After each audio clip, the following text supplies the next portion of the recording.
So, Bill, you are doing for us an exhibition that is called Primal Energies.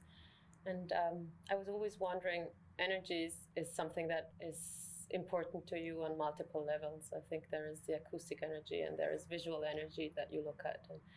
And you're actually doing a structural analysis, I often think. Is that the case? Would you call it like that? I think with the tools I'm using to record sound, there's a lot of, they're really acoustic measurement instruments that I'm using a lot.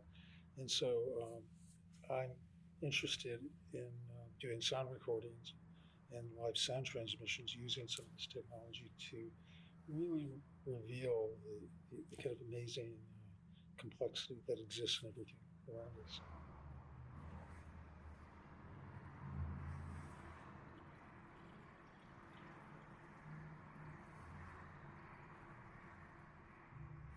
You started over 50 years ago listening to different sounds of nature. When did you realize that you wanted to choose different situations, not sort of the classic idea of nature? Well, when I was a teenager, I was starting to be a composition student. Mm-hmm. Actually, one of my teachers was the assistant conductor of the Cleveland Orchestra. Mm-hmm, mm-hmm. And my job was to kind of write some music, and I would sit down to write music, and I would have to be very, very focused to do this. And then I started being distracted by just sounds, ambient sounds in the place I was working. Mm-hmm. And I gradually, when I was in that focused state of mind, became as interested in these acoustic distractions as I was in the music I was trying to create. Mm-hmm.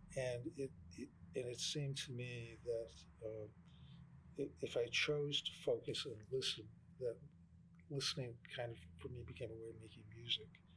And as I got older, a little older, started to really think about that, and was starting to become influenced by some really interesting contemporary composers at the time, particularly John Cage. That idea... Who then later became your mentor. Became my mentor, but that kind of pathway seemed like an important direction to go in. So you never made a classic distinction between nature and culture? No, I didn't.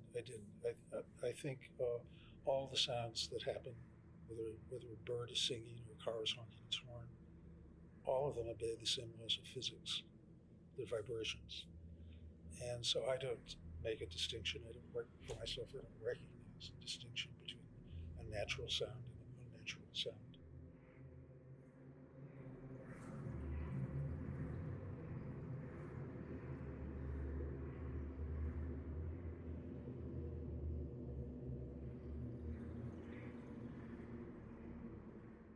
What does that mean in relation to us humans? We are part of this world as natural in the sense of being part of it, yes? We're part of nature, yeah. We're part of nature. We're part of this system that you're listening to. Yes, we are.